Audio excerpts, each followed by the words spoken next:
With harvest officially over, many wines across the East End are fermenting and/or beginning the aging process in barrel.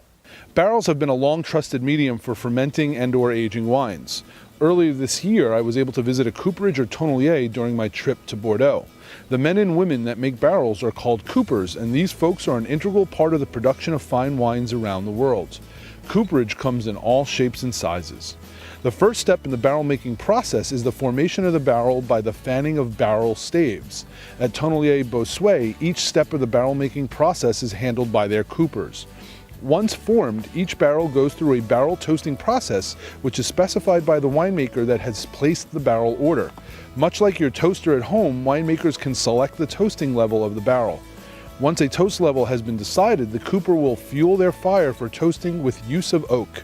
An oak-fueled fire increases the quality of toasting versus other sources of heat and is also more sustainable. Each cooper visually assesses the toasting level of each barrel before the next step. These coopers with years of experience not only can visually determine toasting level, but smell also gives indication of how toasted a barrel might be. After toasting is complete, the bands on the barrel are tightened. The bands used to form barrels are different than the bands that are used on a finished barrel. Once the bands are tightened, the heads are lightly sanded for smoothness. Each barrel head begins as staves that are cut into the perfect shaped barrel head for the size of the barrel being formed.